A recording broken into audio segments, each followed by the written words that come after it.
सुरुवातीलाच मी मार्केट कमिटीचे माजी सभापती कैलासवासी वसंतराव बाजीराव यांना श्रद्धांजली अर्पण करतो। कारण अचानक काही आजारामुळे त्यांचं निधन झालं आणि मध्ये बाकीच्या निवडणुका असल्यामुळं सभापतीपद रिकामं होतं आणि उपसभापती सचिन पाचोळे यांच्याकडे सभापतीचा देखील कार्यभार होता। या सगळ्या निवडणूक झाल्यापासून 2 वर्षाच्या कालावधीमध्ये मार्केट कमिटीमध्ये अनेक बदल घडले, परंतु आपल्याला आणखीन काही बदल याच्यामध्ये घडवायचे आहेत। निवडणूक म्हटलं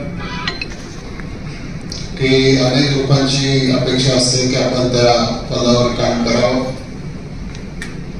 आपल्याला संधी मिळाली, परंतु सगळ्या संचालकांशी बोलल्यानंतर संचालकांनी सांगितलं पक्ष जो निर्णय घेईल आणि जसा निर्णय घेईल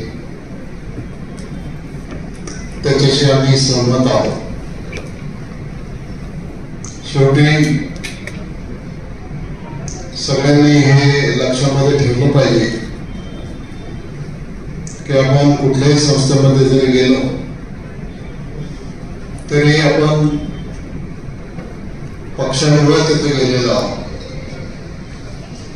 आणि त्यामुळं पक्षाच्या बरोबरची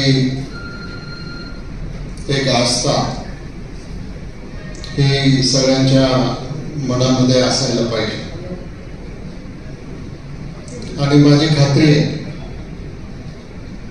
की ज्या गोष्टीचा उल्लेख देवेंद्र शेट्टी केला की मार्केट कमिटीमध्ये मधल्या काळामध्ये काही पायाभूत सुविधांची कामं झाली असतील, परंतु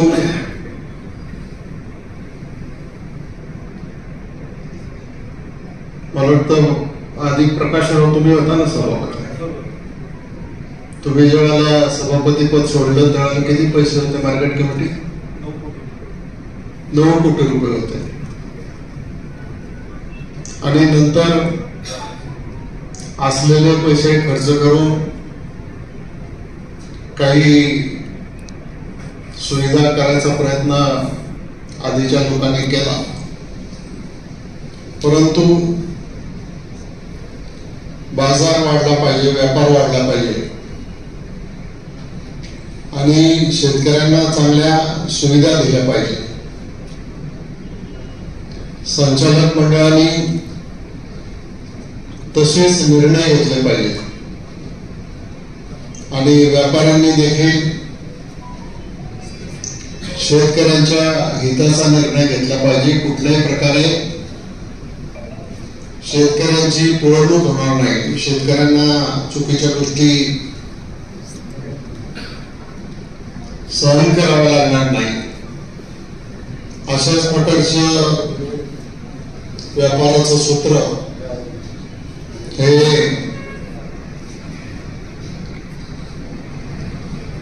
संचालक मंडळाने ठेवलं आणि पुढच्या काळामध्ये सुद्धा ठेवते। मार्केट कमिटीचा इतिहास देवेंद्र शेट्टी सांगितला की पूर्व काळामध्ये जुने जाणते लोक होते आणि मी 90ला आमदार झाल्यापासून जे कार्यकर्ते होते ते ज्येष्ठ कार्यकर्ते होते, त्यावेळेला तरुण कार्यकर्ते फार या सहकार्याच्या भानगडीत पडत नव्हते. परंतु आता आपल्या जेवढ्या सहकारी संस्था आहेत, मग शरद बँक असेल, मार्केट कमिटी असेल, खरेदी विक्री संघ असेल, यशवंत माल वाहतूक संस्था असेल, शेतमाल प्रक्रिया संस्था असेल, भीमाशंकर कारखाना असेल, पुणे जिल्हा मध्यवर्ती बँक असेल, या सर्व संस्थांमध्ये अनुसूचित महिलांची संस्था आहे. तर या सगळ्या संस्थांमध्ये ज्येष्ठ मंडळीच असायची. आता सगळ्यांचंच म्हणणं आहे की आता दिवसेंदिवस आता तरुण लोकांना सुद्धा संधी दिली पाहिजे.